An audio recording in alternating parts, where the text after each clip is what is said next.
पाना न कुछ खोना। Who asked you we were zero content level? मौज में रहो be happy.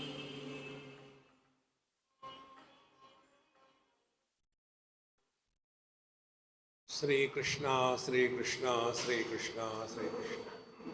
गुरुर्ब्रह्मा गुरुर्विष्णुः गुरुर्देवो महेश्वरः गुरु साक्षात् परं ब्रह्म तस्मै श्री गुरवे नमः। तस्मै श्री गुरवे। बाहर के दुश्मनों को निपटना आसान होता है। कोई बाहर का दुश्मन है, जैसे अपने देश की बात ले लो, तो अगल बगल जो देश है उनको निपटना कोई कठिन नहीं है। इसी प्रकार से अपने अगल बगल में जो लोग होते हैं उनसे भी निपटना कोई कठिन नहीं है। ऐसे निपट सकते, दूर चले जाओ। देखो, लेकिन यदि हम अपने ही विचारों के कारण परेशान हो रहे हो तो जाऊं कहां? ये बात दिमाग में स्पष्ट उतरनी चाहिए। जितनी साधना है आपकी, तो सभी की सभी साधना अपने मन पर हमको काम करना है, दुनिया पर नहीं। दुनिया जैसी है बढ़िया है, don't worry about the world. और यही बात यहाँ कही कि हमको ये स्पष्ट समझना है, विचार करना है तो कैसे। पुनर्जन्म किसका होता है, क्या होता है, उसको लेकर के झगड़ा करना, और इसमें ये कहा उसमें वो कहा है। देखो, हम शास्त्रार्थ नहीं कर रहे हैं। शास्त्रार्थ करने वाले पंडित लोग भिन्न होते हैं। हम तो सीधा सीधा इसी जन्म में हमारे माध्यम से परमात्मा प्रकट होवे, ये हमारे जीवन का लक्ष्य है। और परमात्मा हमारे जीवन से तब प्रकट होगे कि जब हम खाली होगे तब। हम तो ठसाठस भरे हुए हैं ना, हमको खाली करना है अपने। और इसीलिए विचार कैसे करना, ये हमको सीखना है। हमने आपको बताया था कल ही, हमने अपने जीवन में विचार कैसा करते हैं, ये बात स्वामी जी महाराज से सीखी है। उन्होंने सिखाई नहीं, हमने सीखी है। कोई किसी को नहीं सिखा सकता। तो जैसे इनको बताया गया कि पुनर्जन्म का विचार उसको सिद्ध करने के लिए नहीं है, उसका निषेध करने के लिए। अब आदमी क्यों फंसता है इसमें? इसलिए कि ज्यादा ही होशियार होता है। ज्यादा होशियार आदमी कार्य कारण में फंस जाता है। जो व्यक्ति कार्य कारण में फंसा है वो कभी भी आध्यात्मिक मार्ग पर नहीं चल सकता। देखो, ये जो साइंटिस्ट लोग होते हैं ना, ये बात करते रहते हैं कि इतना दूर है चंद्रमा, इतना दूर है सूर्य, ये है वो है। इतने सालों से जो बताते हैं ना, 295 ट्रिलियन ईयर्स बिफोर। समझ में आया कुछ? एक घंटा समझ में आता है, एक दिन समझ में आता है, एक साल समझ में आता है, 10 साल समझ में आते हैं, 100 साल समझ में आते हैं, 1000 साल समझ में आते हैं। और 1 ट्रिलियन ईयर्स क्या समझ में आए? मनुष्य का मन एक लिमिट तक ही ग्रहण कर सकता है। देखो, मन जिस कार्य में, जिस क्षेत्र में कार्य करता है वो क्षेत्र सीमित होता है। और यदि इस सीमित क्षेत्र से मन को हटा दो तो मन मर जाता है। और कौन मरना चाहेगा? कोई नहीं मरना चाहता। देखो कैसे, आप अभी बैठे हो, भूतकाल की एक भी बात मत करो और भविष्य काल की एक भी चिंता मत करो, किसी भी वस्तु का भी स्मरण मत करो। माने देश काल वस्तु, इन तीनों को आप त्याग दो तो मन मर जाएगा। ये मन की खुराक है। जैसे बिना खाने से के हम नहीं जी सकते हैं, उसी प्रकार से मन की खुराक है भूत भविष्य वर्तमान। यदि भूत और भविष्य को हटा दो, भगवत गीता में भगवान ने यही कहा है 3 अध्याय में, मयि सर्वाणि कर्माणि सन्न्यस्य अध्यात्म चेतसा निराशी निर्ममो भूत्वा युद्धस्व विगत ज्वरः। अपने मन को प्रभु में लगाना माने क्या?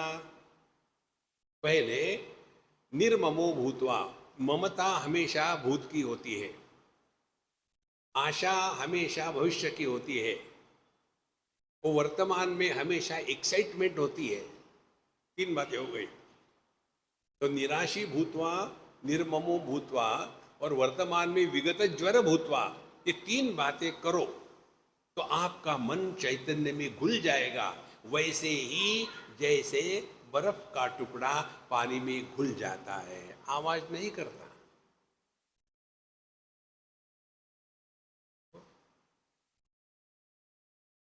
प्रक्रिया क्या है? विचारों की। इसीलिए हमको ये पुनर्जन्म को सिद्ध नहीं करना।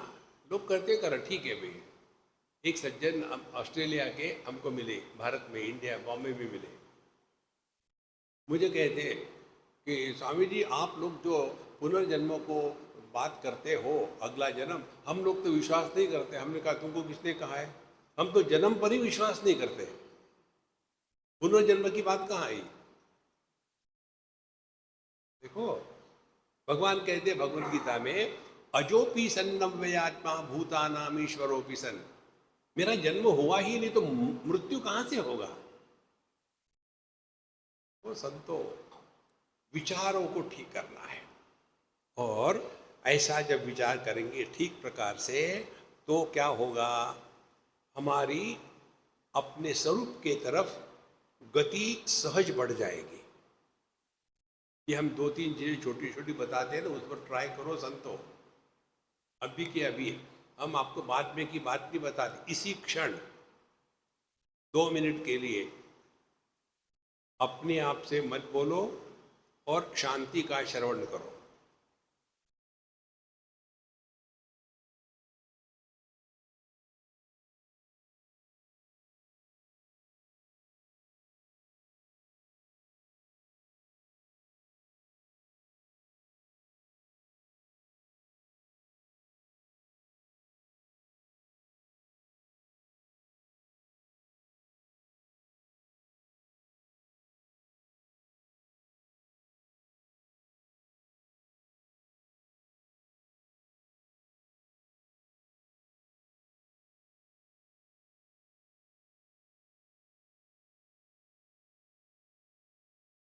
शब्दों के अभाव में आपका अभाव नहीं हुआ था, आप थे।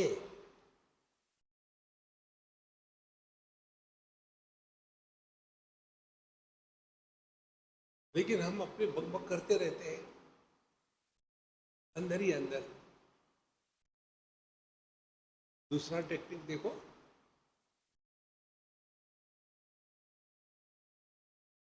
हम विचारों से परेशान नहीं होते, विचारों के प्रवाह से परेशान होते।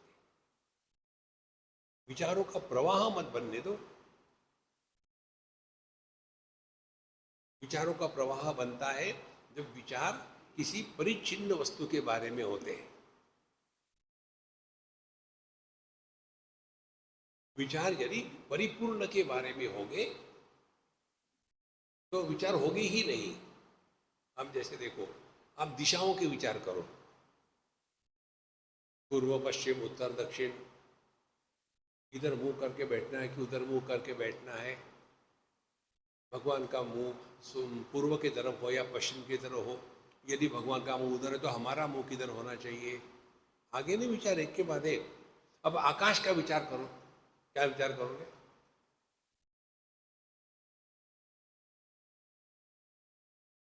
ये सब बातें आप जब अपनी अनुभूतियों का विश्लेषण करके सीखोगे ना, तब प्रकट होगी।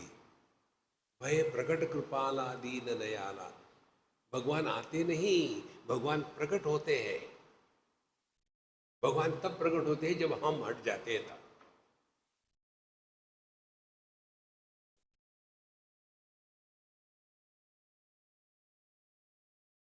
कितनी महत्व की बात है। इसीलिए ये सब करने के लिए पहले श्रद्धा की आवश्यकता होती है। श्रद्धा के साथ जब प्रेम जुड़ जाता है, प्रेम युक्त श्रद्धा को भक्ति कहते हैं।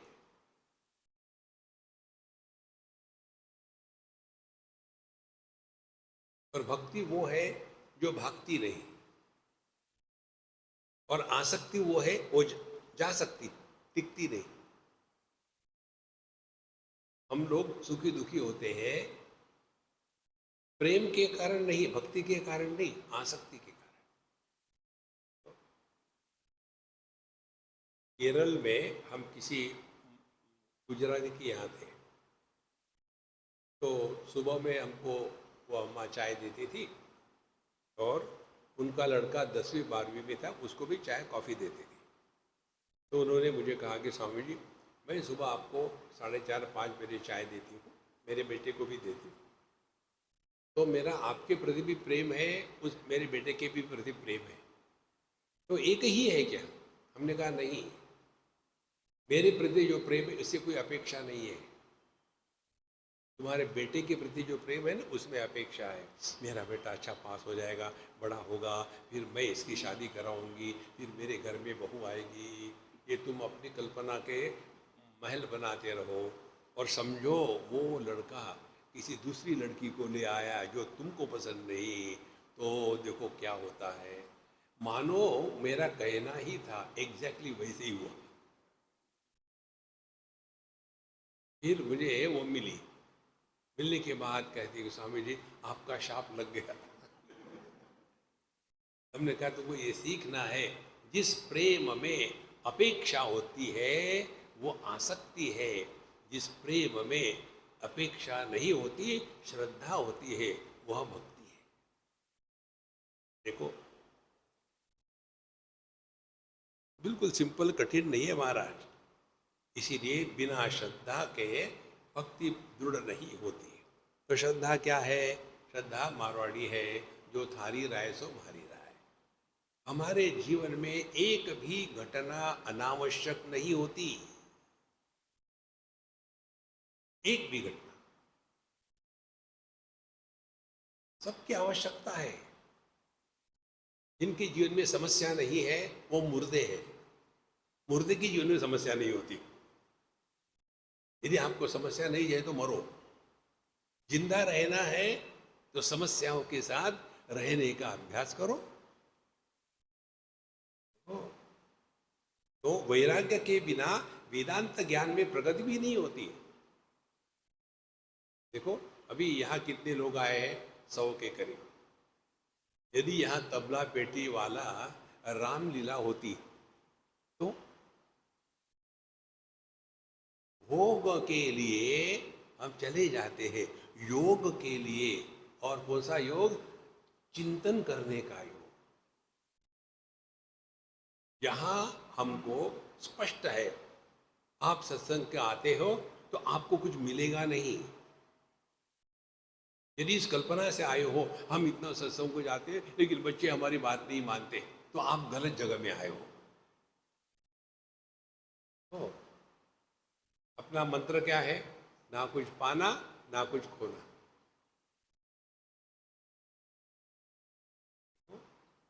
इसीलिए वैराग्य के बिना वेदांत ज्ञान में प्रगति नहीं होती।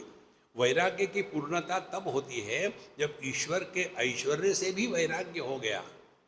अब हमको किसी से कोई मतलब नहीं, जो जैसा है ठीक है। तो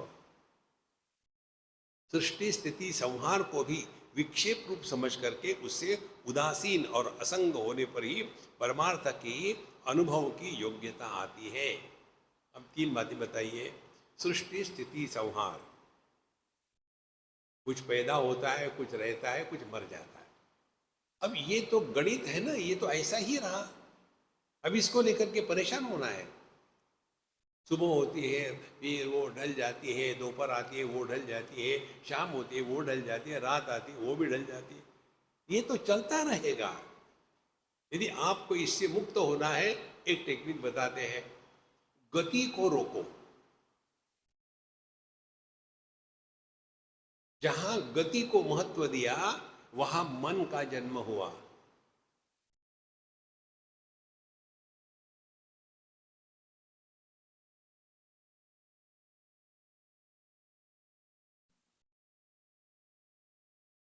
देखो,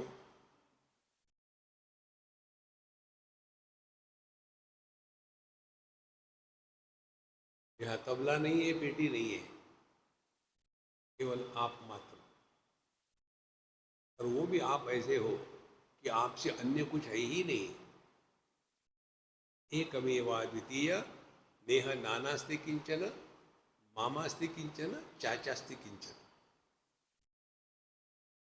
देखो, इसीलिए ये जो है सृष्टि स्थिति संहार, ये केवल ऐसा ही चलेगा, विक्षेप है ये।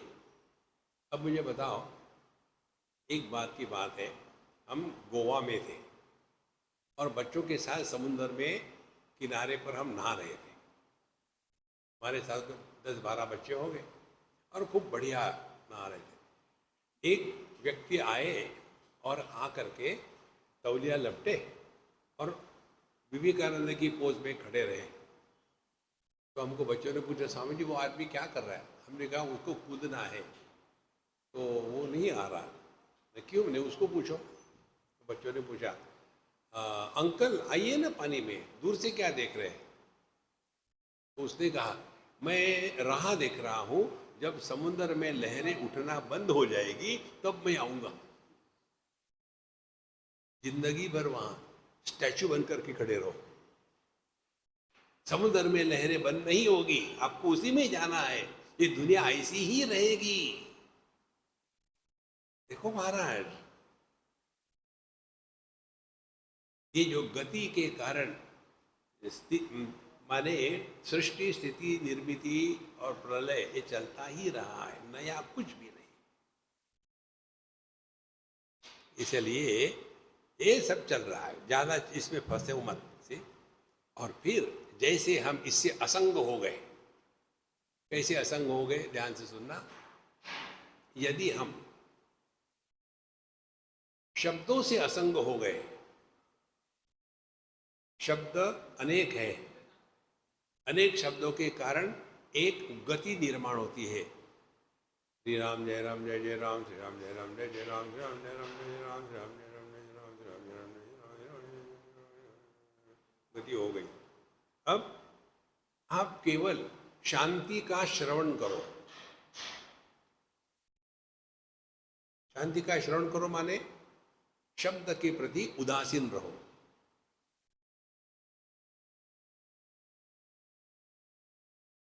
गति बंद हो गई। जहां गति बंद हो गई, आप ना स्त्री है ना पुरुष है, ना माँ बाप है ना भाई बहन है।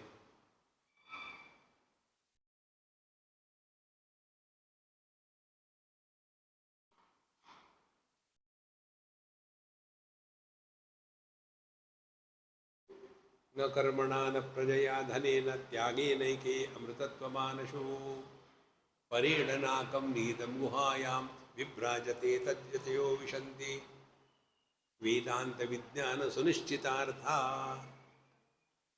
हमने कुछ किया नहीं, न कर्मणा न प्रजया, ना चेले है ना बच्चे हैं, न धनेन, ना तो हमने दान धर्म किया है। फिर त्याग किया माने क्या? त्याग भी नहीं किया। त्याग हो जाता है जब हम शब्द के प्रति उदासीन रहे, तो वही शांति का श्रवण है। हमको किसी ने कहा गधा और उसके द्वारा प्रभावित हो गए, तो आपने सुना है। एक बार एक गुरु शिष्य जा रहे थे, शिष्य जा रहा था गुरु के साथ सीखने के लिए भिक्षा कैसे मांगते हैं। तो गुरु महाराज खड़े हो गए और कहते हैं भिक्षाम देही। तो उस दुकान का जो मालिक था उससे में आकर के गाली सहस्त्र नाम दे दी, दुनिया भर की गालियां दे दी। और गुरु महाराज शांत थे, और गाली भी कितना देगा, बोले आपको तो शर्म है ही नहीं, और चला गया बिना कुछ दिए। गुरु महाराज चल पड़े, बोले महाराज इसका हिसाब चुकाना है मुझे। बोले बिल्कुल चुकाना है, यदि किसी से कुछ लेते हो तो वापस करना चाहिए, मैंने लिया ही नहीं कुछ। जैसे बोलना मेरे मुंह में है, सुनना तो आपके हाथ में है ना।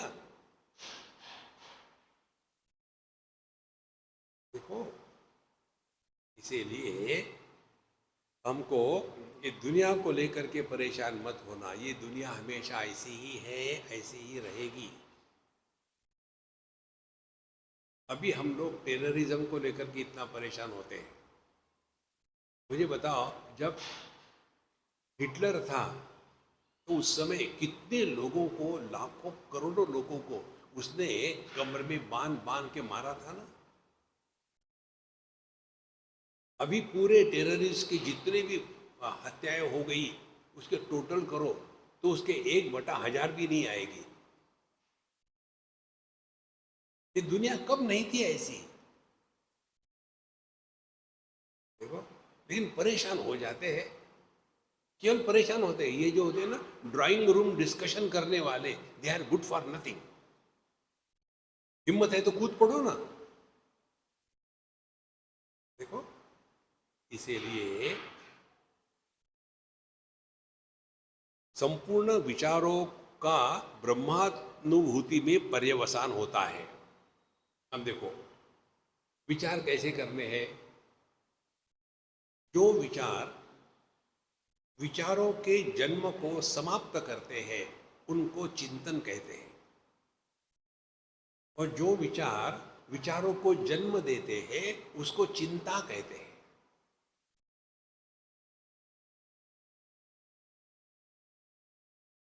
पता नहीं यहाँ से दूर जाना है, गाड़ी मिलेगी कि नहीं, आजकल भीड़ बहुत बढ़ गई है, लेकिन आज संडे है कि मंडे है, पता नहीं घर में वो भी आने वाले, कुचर कुचर कुचर कुचर चल रहा है। और अब जब तक यहाँ है दुनिया को मारो गोली, अब केवल सत्संग सुनना है। आ गया ना फर्क। दोनों विचार ही है। चिंता वो विचार की प्रक्रिया है जिसके द्वारा हम अपने ही विचारों में उलझ जाते हैं, और चिंतन वह विचार की प्रक्रिया है कि जिसके द्वारा हम अपने विचारों में उलझते नहीं, सुलझ जाते हैं। दोनों विचार ही है, दोनों अपने में ही प्रकट होते हैं। देखो, इसीलिए यदि हमने योग्य प्रकार से विचार करना शुरू कर दिया तो इसी विचारों का परिणाम अंत में ब्रह्मानुभूति में होता है। अब कैसे? अब दो प्रकार से। आप अपने ही अंतःकरण में 2 क्षण के लिए भगवान का नाम लो, जो भी आप लेते हो।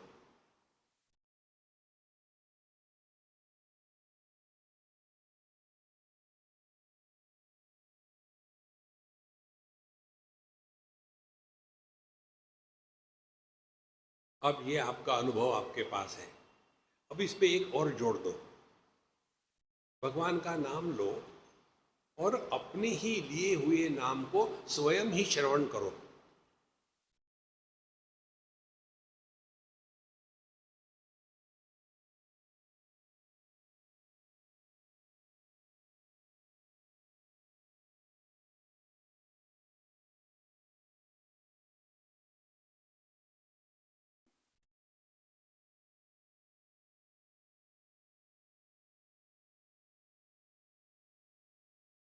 अब समझ लेना क्या हो गया। ये दोनों अनुभूतियों में फर्क है ना। जबरदस्ती से हाँ मत कहना।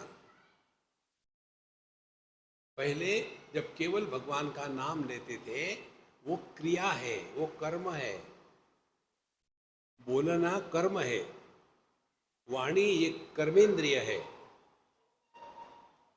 लेकिन उसके साथ जब आपने सुनना शुरू कर दिया तो श्रवण यह ज्ञान है, ज्ञानेंद्रिय है।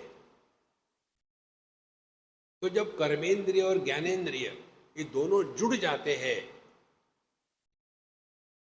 वही चैतन्य है।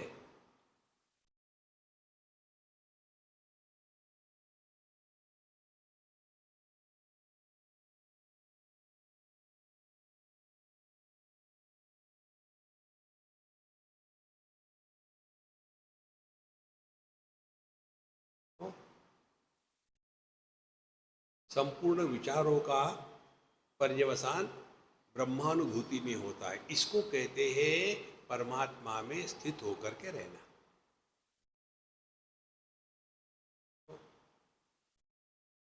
समझो कोई लड़का काम कर रहा हो किसी गैराज में, दसों बार ट्रक के नीचे जाता है, तेल पड़ा है, गंदगी है, मिट्टी है, कपड़े उसके कितने भयानक गंदे हो गए। वो कभी विचार करेगा क्या कि मैं यहाँ बैठूं या ना बैठूं? कुर्सी सोचेगी अरे ये आया भागो गंदा है। लेकिन यदि अपने कपड़े एकदम साफ सुथरे हो, क्लीन और नीट, हम कहीं भी बैठने के पहले देखेंगे ना साफ सुथरा है कि नहीं। यदि हमारा अंतःकरण शुद्ध पवित्र हो तो हम विचार करने के पहले ये सोचेंगे क्या ये वस्तु विचार करने योग्य है, क्या ये विचार योग्य है, क्या ऐसे विचार करने चाहिए। कारण क्या, अब हमारा मन शुद्ध पवित्र है, लेकिन हमारा मन ही इतना गंदगी से भरा हुआ है कि हमसे दुनिया भागती है।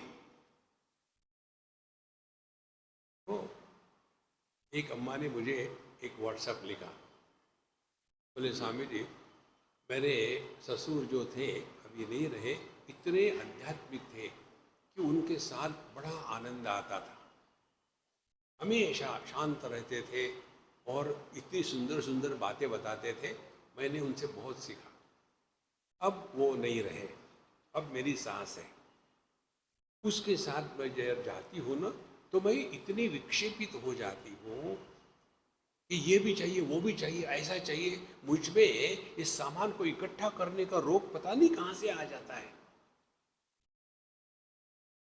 तो हमने कहा देखो ये रोग बाहर से नहीं आया, अंदर में था, वो बाहर निकल आया। एक आपको एक कोई बहाना चाहिए था, बाकी कुछ नहीं है। इसी प्रकार से जब आप भगवान के नाम के लिए बैठते हो ना, जो उल्टे सीधे विचार आते हैं ना, रोको मत। आप कपड़े लेकर के नदी पर गए धोने के लिए, गीले किए, साबुन लगाया, धोया, उसमें से दूध निकलेगा क्या? जो गंदगी है वही निकलेगी ना। तो जब आप भगवान के सामने बैठते हो तो ये धोबी घाट है, उनके सामने बैठो और साबुन लगाओ कन्हैया के नाम का, तो अंदर से जो निकलेगा वो जो अंदर है वही निकलेगा, बाहर से कुछ नहीं आता। लेकिन हम करते क्या है, दूसरे को बदनाम करते। इसके कारण मैं परेशान हूं। आप किसी के कारण परेशान नहीं जितना आप स्वयं के कारण परेशान हैं। देखो इसीलिए ईश्वर का स्वरूप निष्ठुर है और स्वभाव दयालु है। अब देखो कितनी बड़ी बात है। इसको ऐसा समझ लो उदाहरण से, ईश्वर का स्वरूप निष्ठुर है और स्वभाव दयालु है। स्वरूप वो होता है कि जिसको बदला नहीं जा सकता। चीनी का स्वरूप मिठास है और स्वभाव, चाहे उसके क्यूब हो, चाहे पाउडर हो, चाहे मोटी हो, चाहे सिरप हो, ये बदले जा सकते हैं। स्वभाव में परिवर्तन लाना और स्वरूप को प्रकट होने देना, इसको कहते हैं अध्यात्म। हम सभी के सभी अपने स्वभाव के मारे हुए हैं। देखो कितनी सिंपल बातें होती है, तो भगवान की बात बताते हैं। ये ईश्वर का स्वरूप निष्ठुर है, स्वभाव दयालु है।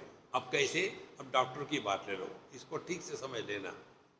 जब डॉक्टर किसी व्यक्ति का ऑपरेशन करता है, समझो किसी को कुछ चोट लग गई, डायबिटीज था, गैंग्रीन हो गया, तो डॉक्टर क्या कहेगा? इसके टांग को काटना पड़ेगा। भैया आप कितने निष्ठुर हो, अच्छे खासे आदमी की टांग को काटने की बात करते हो, अनिष्ठुर है। हम किस लिए गए थे? अपना भला करने के लिए ना, टांग काटने के लिए नहीं गए थे। टांग काटने के द्वारा ही हमारा भला होता है, यह ज्ञान डॉक्टर को है, हमको नहीं है। इसी प्रकार से हमारे जीवन की हर एक अच्छी बुरी घटना जो होती कैलकुलेटेड होती है, और उसके लिए भगवान को निष्ठुर होना पड़ता है। देखो बचपन में माँ बाप, दो में से एक होता है डिसिप्लिनरी और दूसरा होता है प्यार करने वाला। तो जो डिसिप्लिनेरियन होता है, चाहे माँ रहे या पिताजी रहे, उसके प्रति बच्चे की क्या भावना रहती है? पता नहीं, मेरे पिताजी हिटलर है, हमेशा डांटते रहते हैं। लेकिन वो जो करते हैं वो बच्चे की भलाई के लिए करते हैं ना। तो भगवान की निष्ठुरता हमारे जीवन में आने वाले जो कष्ट है, ये हमारे भलाई के लिए है। और इसीलिए जो ईश्वर होते हैं वो निष्ठुर है, लेकिन स्वभाव उनका दयालु है। देखो यदि आपने प्रभु को, परमात्मा को ऐसे समझ लिया, तो आपके मन में उनके प्रति प्रेम ही होगा। बचपन में जिन बच्चों को समझो पिताजी ने या माँ ने डिसिप्लिन लगा करके, डंडा मार मार के डिसिप्लिन लगाई है, जब वो बड़े हो जाते हैं ना, तब उनको याद आता है, यार उस समय हमको जो ठीक किया ना, अब काम आ रहा है। देखो इसीलिए तत्वज्ञ पुरुष के जीवन में ब्रह्माकार वृत्ति निरंतर बनी रहती है। अब ध्यान से सुनना, ये जो शब्दों का है ना, उसका प्रयोग ठीक से नहीं करेंगे तो गड़बड़ हो जाएगी। ब्रह्माकार वृत्ति, आकार की वृत्ति। जैसे अब मैं आपके सामने कोई शब्द बोलता हूं, अब आपके मन में क्या आकार निर्माण होता है आप ही देखो। गाय, एरोप्लेन, टमाटर, आकार निर्माण हो गया ना। ब्रह्म, क्या यार, क्या कभी आकार ही होता नहीं। तो ब्रह्माकार वृत्ति का तात्पर्य है कोई भी वृत्ति का जन्म ही नहीं होना। साधु संत के हमेशा ब्रह्माकार वृत्ति बनी रहती है। इसका तात्पर्य वो किसी भी वृत्ति के द्वारा प्रभावित नहीं होते, लेकिन वो सोते नहीं है।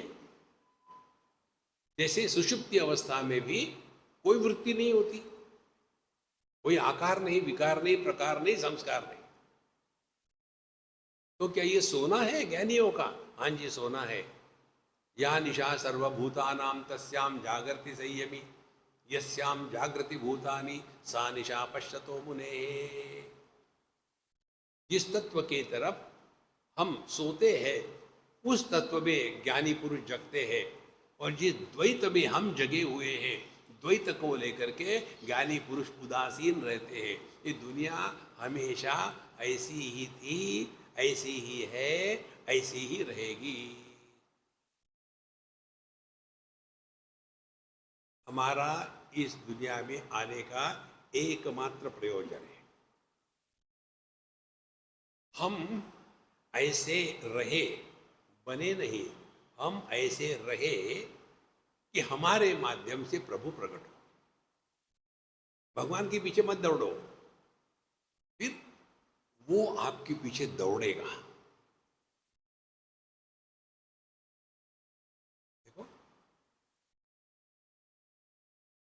जैसे हम सोनीपत में थे, वहां, अब वहां का अरेबियन कौन करेगा क्या करेगा, तो हमने निर्मल को पकड़ लिया।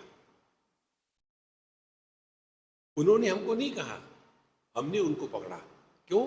हम जानते हैं वो लायक है, वो चाहते हैं, वो उपलब्ध है, तभी तो उनको पकड़ा ना, दूसरे किसी को नहीं पकड़ा। इसी प्रकार से प्रभु को जो काम करवाना है दुनिया में, वो भी ढूंढ रहा है। एक तो लायक मिल जाए, लेकिन हम पब्लिकली नालायक है, अब क्या करेगा वो? तो क्या होगी साधना? भगवान की भक्ति। ऐसे लायक हो कि वो हमको चूज करे, तू आ जा। ये है अध्यात्म। 24 घंटे जाके भगवान के सामने रोते रहना, भगवान ये दे, भगवान ये, एक लगाएगा वो। चलो, ये भीख मांगना बंद कर दो। देखो संतो, इसीलिए तत्वज्ञ पुरुष के जीवन में ब्रह्माकार वृत्ति निरंतर बनी रहती है। का तात्पर्य है तत्वज्ञ पुरुष का मन चैतन्य होता है। जैसे गाड़ी चलाते समय हम ड्राइवर होते हैं, फिर उस समय में रोड भी देखते हैं, उस समय लोगों को भी देखते हैं, फोन भी आंसर करते हैं, गाने भी सुनते हैं। इसी प्रकार से ज्ञानी पुरुष अपने स्वरूप में निष्ठावान रह करके इस जगत में जो जो हमको नाटक करना है करते रहो, लेकिन मूल जो है पकड़ क्या।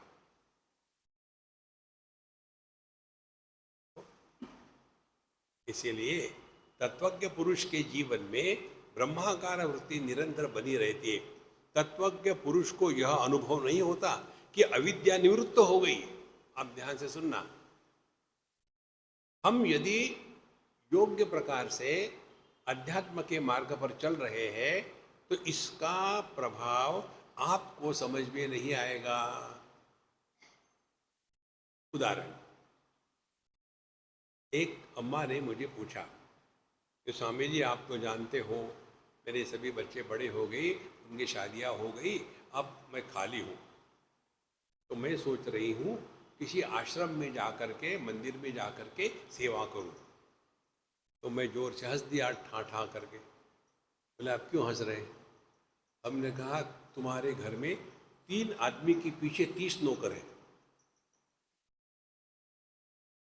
तुमने जिंदगी में कभी एक गिलास पानी नहीं उठाया, तुम जाके सेवा करोगी, वहां जाके गणेश जी को आज्ञा करोगे, ठीक से आशीर्वाद देना, तुमने जीवन में कभी सेवा करी है? बोले हाँ स्वामी जी। फिर मैं क्या करूं? फिर मैंने उसको बताया, कोई भी एक जो प्रवचन की श्रृंखला है उसको पकड़ो, सुनो कान में डाल करके और लिखो, सुनो लिखो, सुनो लिखो, और फिर डीटीपी करो, फिर मुझे भेजो, फिर देखो क्या होता है। अच्छा, उसने मान लिया। जैसे जैसे वो कर रही थी, 4-6 महीने के बाद मुझे उनके यहाँ जाने का फिर मौका आया। तो जैसे मैं गया तो उनके जो नौकर लोग थे किचन के वगैरह, वो आके नमस्कार किए। स्वामी जी अम्मा बहुत बदल गई है अब। उसको नहीं पता बदल गई है, क्योंकि वो दिन भर भोंकते रहती थी, इसको डांट उसके डांट। बोले आजकल वो बिल्कुल शांत हो गई है, उसको पता नहीं था। फिर एक दिन किसी कारण से खटका उड़ गया, ओरिजिनल तो बाहर आ ही जाता है, खटका उड़ गया। उससे उसकी सास ने क्या कहा, बहू आजकल तुम वो स्वामी जी का लिख नहीं रही क्या? देखो, अध्यात्म होता है अपने विचारों में परिवर्तन ला करके निर्विचार स्थिति में पहुंच जाना, ये होता है अध्यात्म।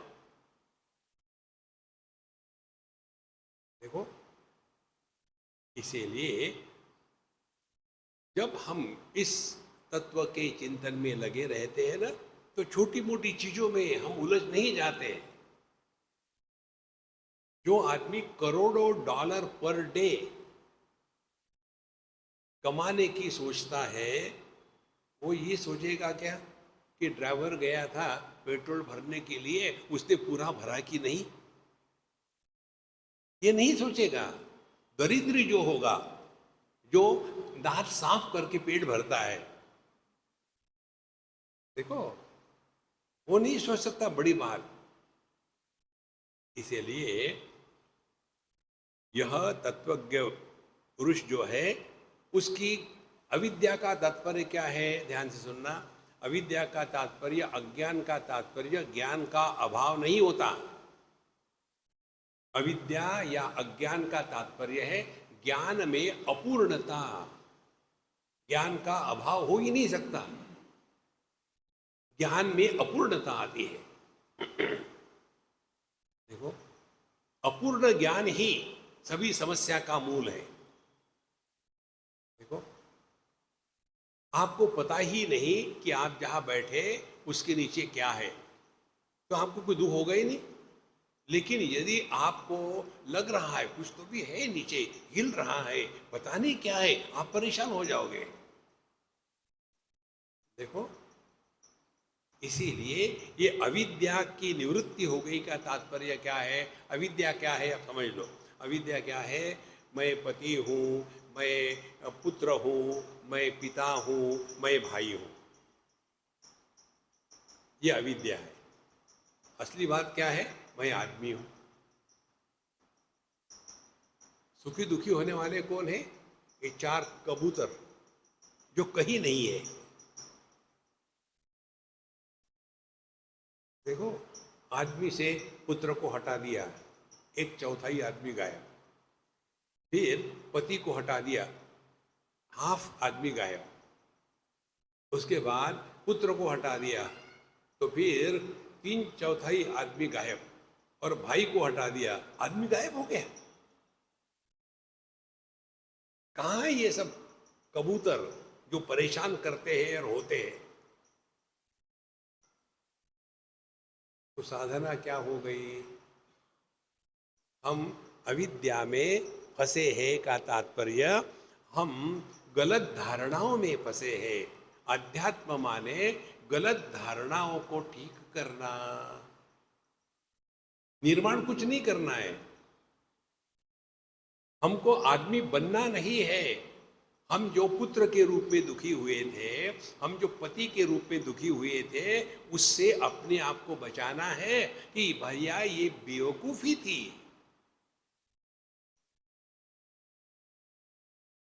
तो कैसे करें, इसके लिए अपने हैप्पी मंत्र में चले जाओ।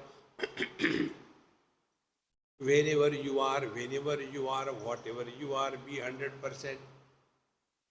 इस समय जो आप सुन रहे हो, कौन सुन रहा है, सत्संगी कि पति की पत्नी की सास की बहू, कौन सुन रहा है। एक बार बंबई में हमारा सत्संग हो गया,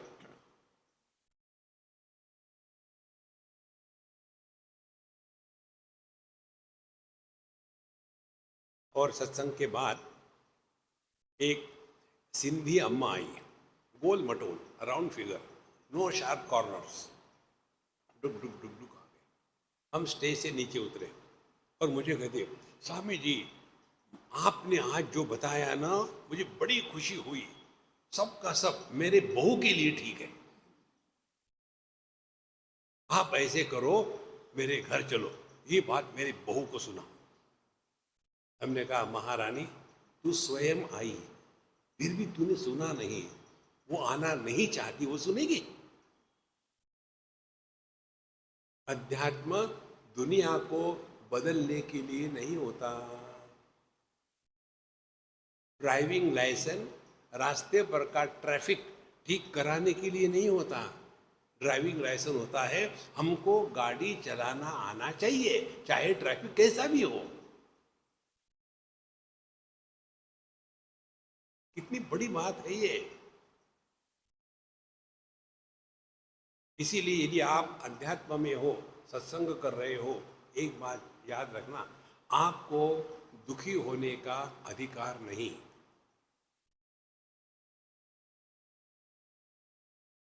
आपने अपना अधिकार खो दिया है।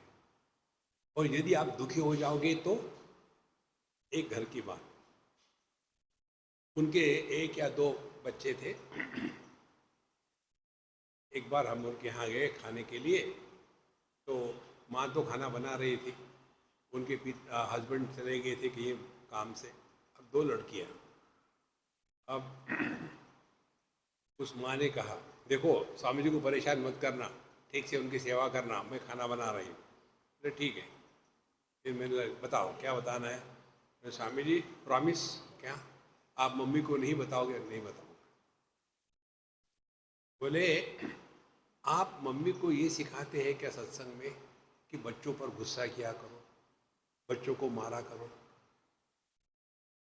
मुझे तो ऐसा ही लगता है कि मम्मी सत्संग में जाने के कारण बिगड़ गई है। लो, तो ऐसे जो सत्संगी होते हैं, ये सत्संग को बदनाम करते हैं। मत जाओ सत्संग को। अपने भी परिवर्तन आना चाहिए। हमको देख करके कोई भी कहे, यार किस चक्की का आटा खाता है, चलो हमको भी दिला। कितनी बड़ी बात है ये। क्यों छोटे बच्चे हमारी बात नहीं मानते? क्योंकि हम दिखाने के लिए अलग होते हैं और अंदर अलग होते हैं। तो इसीलिए हमारी अविद्या निवृत्त हो गई का तात्पर्य क्या है?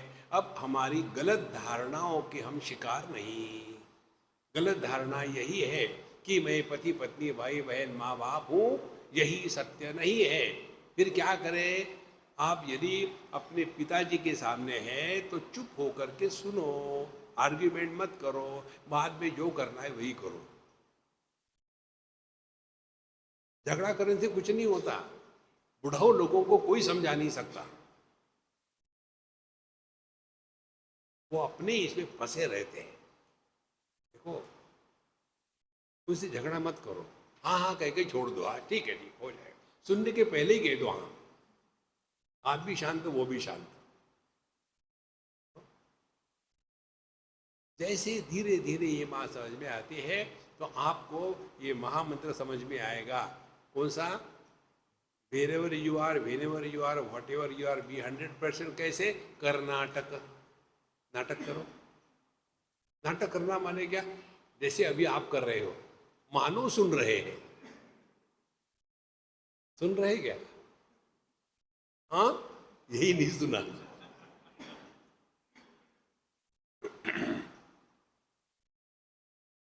बाहर के रंग रंगोटी करने से कुछ नहीं होता, परिवर्तन अंदर आना है। अच्छा महाराज, ऐसा तो तब होता है जब अविद्या नाम की वस्तु पहले कोई सत्य होती, बाद में निवृत्त होती। तत्व ज्ञान का अनुभव तो यह है कि अविद्या कभी भी नहीं थी, गलत धारणा कभी भी नहीं थी। ये निर्माण करी है। पैदाइशी हम आदमी हैं, तो आदमी होता है, पति बनता है, तो पति तो बनावटी है ना, असली तो आदमी है। लेकिन एक बार पति बन गया, बस उसके बाद पूरा जीवन बर्बाद हो गया। तो पति को साधना क्या करनी है? पति की साधना ये है, डोंट टेक वाइफ सीरियसली। वो जो भी कहती है, कहने के पहले ही हाँ कह दो, उससे आर्ग्यूमेंट मत करो। वो शांति महत्व की है। तो तू मैं तू चलता ही रहेगा पूरे जिंदगी में। इसीलिए विक्षेप को समझ लो। तो ये जो दुखी होने वाले हैं, इसको बिल्कुल स्पष्ट रूप से समझ लेना। जब भी आप दुखी होते हो या जब भी आपके मन में कोई भी विचार आता है तो ध्यान से सुनना, विचारों का पौधा बिना बीज के नहीं उगता। आपके पास अब बढ़िया कैरी बना के रखी है, सब डाल दिया उसमें, सिर्फ उसमें बीज नहीं डाले तो कुछ पौधा उगेगा? तो कौन से बीज से विचारों का पौधा उगता है? वो बीज है मिस्टर समबड़ी। मैं पति, मैं पत्नी, मैं भाई, मैं बहन, मैं सास, मैं ससुर। आप बहू बन करके बैठो तो आपकी इष्ट देवता क्या होगी? सांस। यदि आप पति बन करके बैठो ध्यान करने के लिए तो आपकी अनिष्ट देवता क्या होगी? बेलन देवी। कुछ बनो मत ना, रिमेन एज नोबडी। देखो, धीरे धीरे जितना इसका हम अभ्यास करेंगे ना, तो उस अभ्यास का तात्पर्य क्या? हम किसी व्यक्ति में, वस्तु में, परिस्थिति में उलझेंगे नहीं। उलझो मत, दुनिया ऐसी ही थी, ऐसी ही है, ऐसी ही रहेगी।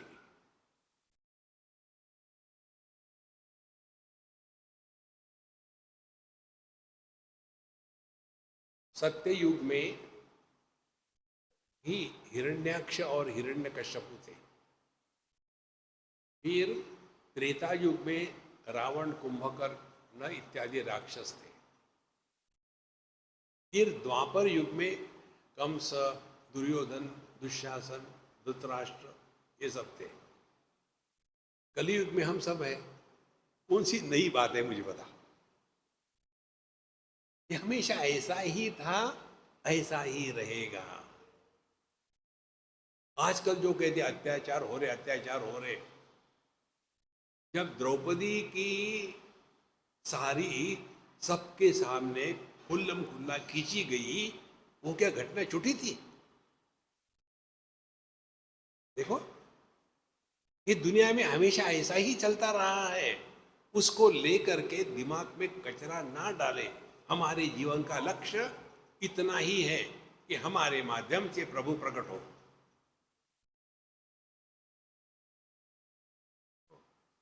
शारीरिक दृष्टि से हमने इवोल्यूशन की आखिरी सीढ़ी पर पहुंच चुके हैं।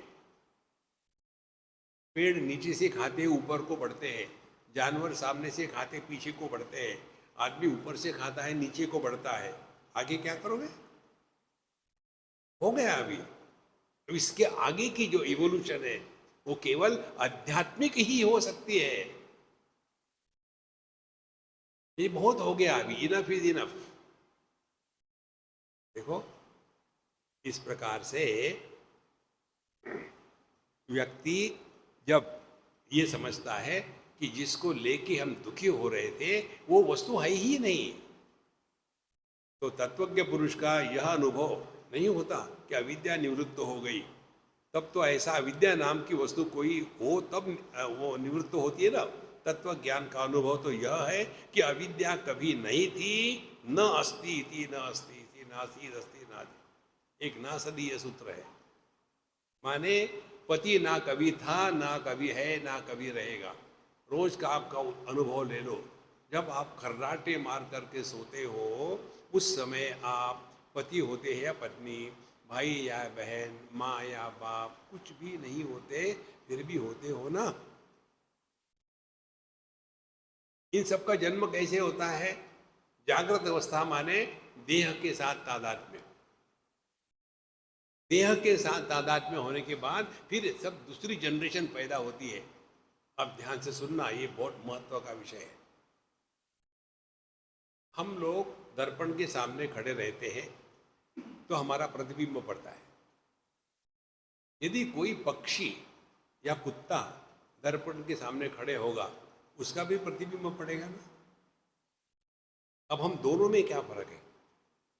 हम प्रतिबिंब को देखते हैं और अपने हेयर स्टाइल ठीक करते हैं, मेकअप ठीक करते हैं, .com ठीक लगाते हैं। ऐसा कभी होता है क्या कि हम खड़े हैं दर्पण के सामने, सिंक के पास, टूथपेस्ट लगाया, ब्रश पर ई किया और वहां लगाया? कारण क्या? मालूम है वो दिख रहा है लेकिन है नहीं। लेकिन पक्षी का क्या होता है? वो, उसको भी दिखता है लेकिन वो लेता है, अरे कोई तो भी है, और फिर उसको चोंच मारना शुरू करेगा जोर जोर से। अब वो भी मुझे मार रहा, मैं देखता हूँ, जोर जोर से खून निकल आएगा मुंह से उसके, अरे उसके भी मुंह से खून, जरा देख तो लो कौन है, और पीछे जाएगा दर्पण के, अरे कोई नहीं, शायद भाग गया है, फिर आया, फिर मारा, नहीं हो रहा है, क्या करे क्या करे? फिर वो जाता है दान धर्म करने के लिए। इतना दान किया, इतने जप किया, इतना योगा किया, इतना प्राणायाम किया, इतने आसन लगाए, कुछ भी करता रहे, दर्पण का प्रतिबिंब मिटा नहीं सकते। तो क्या करना पड़ेगा पक्षी को? जो हम करते हैं वो, हम क्या करते हैं? दर्पण के प्रतिबिंब को सत्य के रूप में स्वीकार नहीं करते ना। तो जितनी मात्रा में हम अज्ञानी पुरुष देहात्म भाव को लेकर के जीते हैं, उतने ही मात्रा में ज्ञानी पुरुष साधु संत देहात्म भाव से ही रहते हैं। लेकिन फर्क ये है कि हमने देहात्म भाव को सत्य स्वीकार किया है, और ज्ञानी पुरुष देहात्म भाव में रहते हुए भी देहात्म भाव को सत्य के रूप में स्वीकार नहीं करते। संतो, यही अध्यात्म है।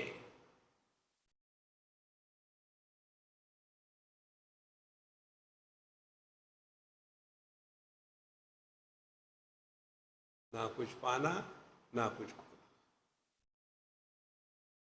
दर्पण यदि हटा दो तो वो प्रतिबिंब मर गया क्या?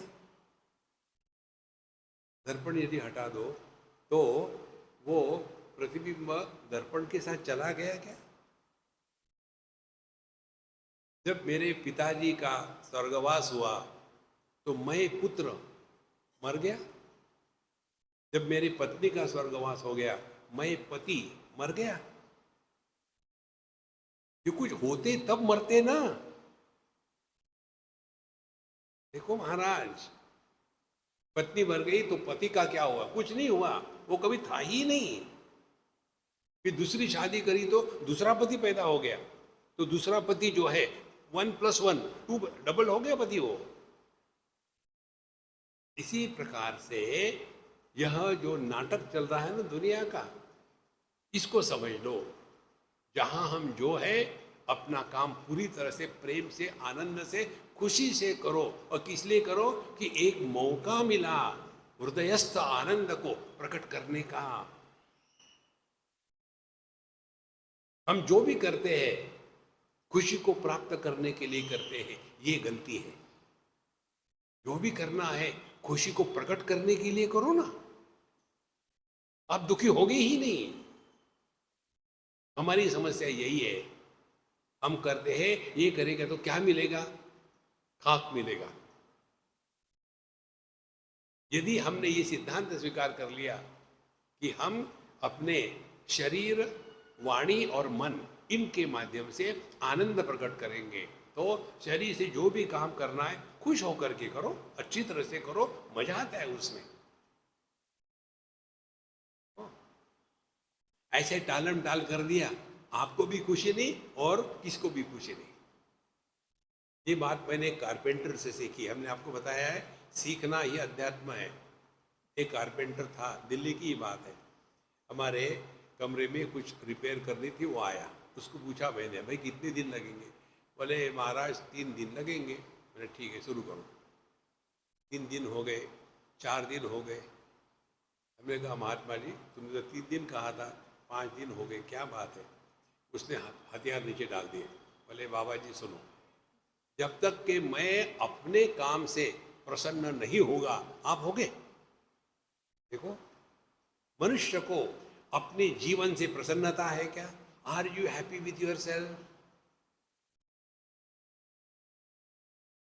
इतनी बड़ी बात है।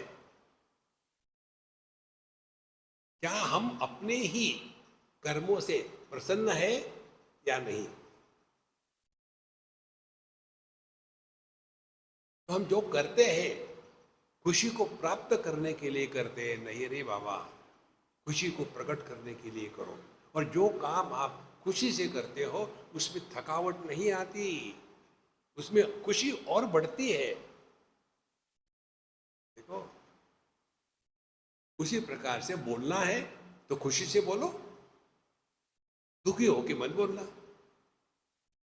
खुशी से बोलोगे तो कड़वाहट नहीं निकलेगी, और गुस्से से बोलेंगे तो तेरा सत्यानाश हो जाएगा। देखो महाराज, और विचार भी करो तो खुशी से विचार करो, तो कभी आप गलत विचार नहीं करोगे। कोई व्यक्ति प्रसन्न हो, खुश हो, तो खुश व्यक्ति ऐसा नहीं कह सकता कि मैं तुमको मारूंगा, कभी नहीं कह सकता। जैसे जैसे ये बात आपके गले उतरेगी ना, वैसे वैसे हमने सत्संग में कुछ सीखा है। इसीलिए धीरे धीरे समझ में आता है ये सब केवल शुद्ध ज्ञान है, इसमें कहीं अपवित्रता ही नहीं। अब आकाश है, चाहे मंदिर के अंदर का आकाश जहां हम बैठे हैं, या तो टॉयलेट के अंदर का आकाश, क्या मंदिर के अंदर का आकाश पवित्र हो जाता है और टॉयलेट के अंदर का आकाश अपवित्र होता है? वो जो का त्यों है। अब अपने पर लगाओ, कल भी बताया था आपको हमने, भगवान का नाम सुना तो कान पवित्र हो गए, गाली सुनी तो अपवित्र हो गए? नहीं, रूल ये है कि जो प्रकाशक होता है वो जिसको प्रकाशित करता है उसके द्वारा प्रभावित नहीं होता।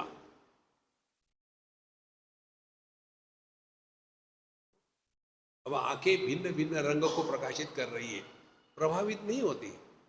कान सभी शब्दों को सुनते हैं, प्रभावित नहीं होते।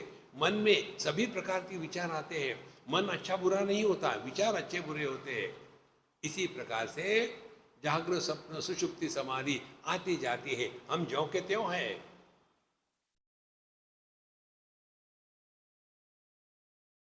इसमें करना कुछ नहीं। गलत फहमियों को जो हमने पानी खाद दे करके तगड़ा बना के रखा है उसको त्याग दो। त्याग दो माने डाइवोर्स ले ले? नहीं, जीवन का लक्ष्य केवल एक ही है, हमारे माध्यम से प्रभु प्रकट हो। प्रभु का प्रकटीकरण होता है प्रसन्नता से, हमेशा प्रसन्न रहो। ब्रह्मभूत प्रसन्न आत्मा, प्रसन्नता माने भूत का भूत उतार दो। जिसको भूत चढ़ता है उस आदमी का व्यवहार कैसा होता है? क्या हो गया? भूत चढ़ गया, और फिर रखो उसको, मारो, ये करो वो करो। एक बार हम गए थे एक मंदिर में, दक्षिण भारत के साइड में। वहाँ जाने के बाद हमको बड़ा आश्चर्य लगा। वहाँ इतनी सारी, मुख्य रूप से लेडीज, कुछ जेंट्स भी थे लेकिन ज़्यादा लेडीज थी, और ऐसा विचित्र उनका व्यवहार हो रहा था। और फिर वहाँ ऐसे खम्भे थे, मचा ये बहुत बड़ा मंडप बना हुआ था, लोहे के खम्भे, वो जो आए टाइल के होते हैं, स्टाइल के होते खम्भे वैसे। और ये लेडीज जवान भी थी, बूढ़ी भी थी, और उन खम्भों पर ऐसे चढ़ जाती थी जैसे बंदर हो, और यहाँ से वहाँ जाएगी, वहाँ से वहाँ जाएगी, जितनी वो क्रॉस होती सब में जा रही है, एक भी नहीं गिरती। तो मैंने पूछा ये क्या तमाशा हो रहा है? तो स्वामी जी इनको भूत लग गया है, ये इसलिए ऐसे करती है। फिर ये इस मंदिर में आती है, आने के बाद ये सब होता है, और फिर कुछ तो भी उनको हो जाता है, और फिर धीरे धीरे इनका भूत निकल जाता है। हमको जब भूत चढ़ता है तो वही जब हम वहां थे, जब हम यहाँ थे, जब हम बचपन थे। एक सिद्धांत पकड़ लो संतो, किसी के भी सामने अपने भूतकाल की बात मत करो और किसी को भी उसके भूत के बारे में मत पूछो, तो आपके लिए बोलने के लिए कोई विषय ही नहीं रहेगा। मौन शुरू हो गया। और बोलना ही है, हवा के बारे में बोलो। आजकल देखो ये वेदर कितना बदल गया है। अभी देखो ना, विंटर शुरू हो रहा है लेकिन अभी भी गर्मी चल रही है। अब ऐसा विचार करने से पाप पुण्य का निर्माण नहीं होता। बोलो, बकवास विषय। या गवर्नमेंट के बारे में बोलो, गवर्नमेंट है, it is an illusion. When you talk about illusion, it is neither right nor wrong. देखो, टाइम पास हो जाता है लेकिन हम वही कहते हैं, हम यहाँ थे, हम वहाँ थे, हमने ये किया, वो किया। अरे यार, who is interested in your past? हर एक को अपने भविष्य की पड़ी है कि हमारे पास वो भूतकाल का भूत चढ़ा हुआ है। इसीलिए अ, ज्ञान ही ज्ञान है, उसमें भूत भविष्य वर्तमान इसका कोई नहीं। उसी प्रकार से ज्ञान की दो बातें बताते हैं पंचदशी के 7वें अध्याय में। 7 सीढ़ियां बताते हैं जीवन की। अविद्या, आवरण, विक्षेप, परोक्ष ज्ञान, अपरोक्ष ज्ञान, दुख निवृत्ति और निरंकुशा तृप्ति। 7 बातें बताई। पहले अज्ञान, हमको मालूम ही नहीं अपने बारे में, उस अज्ञान का आवरण चढ़ गया, उसके कारण विक्षेप हो गया। जहां विक्षेप हो गया वहां जीव का जन्म हो गया। देखो, गहरी नींद में अज्ञान है, आवरण है, लेकिन विक्षेप नहीं है। इसीलिए सुषुप्ति अवस्था में ईगो या जीव नहीं होता। ईगो और जीव का जन्म कब होता है? जब इसने देह के साथ तादात्म्य कर लिया, जीव का जन्म हो गया। तो विक्षेप से जीव निर्माण हो गया और फिर निर्माण होने के बाद वो सुखी दुखी होगा, झटके खाएगा इधर उधर में, फिर एक दिन बिरला मंदिर पहुंच जाएगा। ध्यान से सुनो, हमारे सबके जीवन में अध्यात्म भगवान की देन होता है, ये कर्मों का फल नहीं है। ईश्वरानुग्रहात एव पुंसाम अद्वैत वासना महद भय परित्राणात् विप्राणाम उपजायते। हमारे जीवन में शास्त्रों का अध्ययन, चिंतन, वेदांत, इसके प्रति यदि आकर्षण निर्माण हो गया है तो समझ लेना बापे दी भरी कृपा है। अपने करने से कुछ नहीं होता। हमको कितने लोग मिलते हैं पूरे दुनिया में। देखो,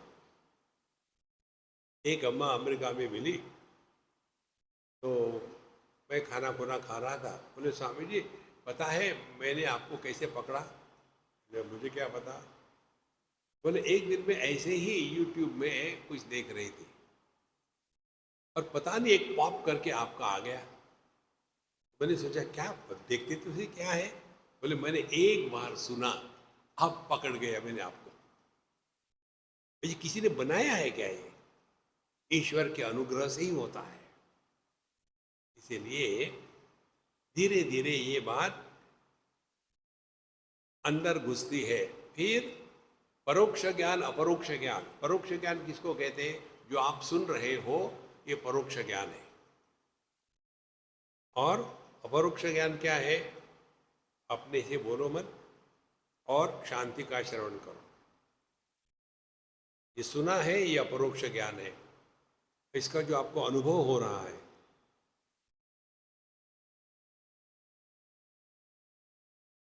ये अपरोक्ष ज्ञान।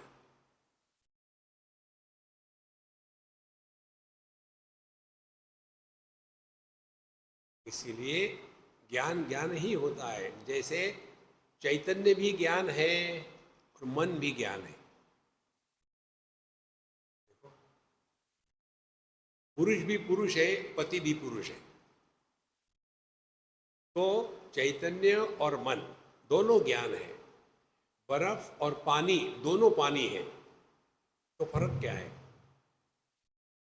पानी को जब आकार मिल जाता है उसको बर्फ कहते हैं, और बर्फ का आकार जब खत्म हो जाता है तो उसको पानी कहते हैं।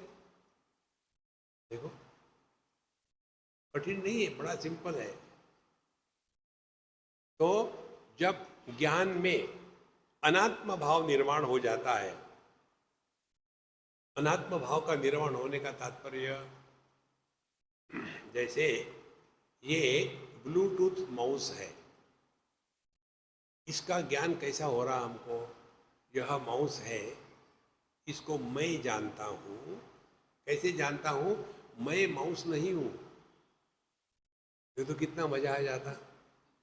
ये गधा है, मैं जानता हूँ मैं गधा हूँ, कभी नहीं होता। माने जिस ज्ञान में अनात्म भाव का निर्माण होता है वह ज्ञान मन कहलाता है, और जिस ज्ञान में अनात्म भाव का निर्माण नहीं होता वो चैतन्य है। अब जैसे मैं अपने को जानता हूं, कैसे जानता हूं कि मैं नहीं हूं? अपना होना जो है वो प्रमाण निरपेक्ष है। इस ब्लूटूथ को हमने कैसे देखा? आंखों के द्वारा। अंधे आदमी को दिखेगा ही नहीं। देखो, तो जिस ज्ञान में किसी भी प्रमाणों का व्यापार नहीं, प्रमाण माने ज्ञानेन्द्रिय मन बुद्धि चित्त अहंकार, जिस ज्ञान में ज्ञाता और ज्ञेय यह भेद का, द्वैत का निर्माण नहीं होता, वही है चैतन्य। देखो, ये दोनों में इतना ही फर्क है। आदमी माने चैतन्य, पति माने मन। तो ज्ञान में जब अनात्म भाव प्रधान हो जाता है तब इस अनात्म भाव प्रधान ज्ञान को ही मन कहते हैं, और जिस ज्ञान से अनात्म भाव समाप्त हो गया वही चैतन्य है। अब कौन सी साधना करोगे मुझे बताओ? हमने जिसको महत्व दिया है वही हमारे दुख का कारण है। देखो, किसको भी महत्व दो आप, वही आपको दुखी करेगा। और जैसे आकाश किसी को महत्व नहीं देता, पृथ्वी है तो ठीक है, नहीं है तो ठीक है, पानी है तो ठीक है, नहीं है तो ठीक है, कंप्लेन है ही नहीं। तो living at zero complaint level यह परमात्मा ही कर सकता है। देखो, इसलिए यह ज्ञान, परोक्ष ज्ञान अपरोक्ष ज्ञान, परोक्ष ज्ञान यह मन का विषय है और अपरोक्ष ज्ञान मन के परे है। इसलिए दैहिक दृष्टि से ही भेद कल्पित है। जीवन मुक्ति, विदेह मुक्ति आदि मुक्ति में भेद कल्पना अमंगल है। आत्मा का स्वतः सिद्ध स्वरूप ही मुक्ति है। आपने भागवतों में इत्यादि में पढ़ा होगा ना, 4 प्रकार की मुक्तियां होती है, सायुज्य, सारूप्य एटसेट्रा। उस चक्कर में मत पड़ो। अरे भैया, बंधन में ही नहीं तो मुक्त कहां से हो गए? किसने बांध के रखा है आपको बताओ? किसी ने नहीं बांध के रखा है। देखो, बचपन छोड़ दिया है ना, तो क्या बचपन में बंधे हुए हैं? जवानी छोड़ दी, उसको भी छोड़ दिया, अब बुढ़ापा का ये भी छोड़ देंगे। देखो संतो, इसलिए जीवन मुक्ति, विदेह मुक्ति, ये सब बोलने की बातें हैं। असल में हम बंधन में है ही नहीं। तो ये बताओ, किसने हमको बांध के रखा है? देह ने भी नहीं बांध के रखा है। जब बढ़िया नींद आती है, खर्राटे चल रहे होते हैं, उस समय हमने सबका त्याग कर दिया होता है।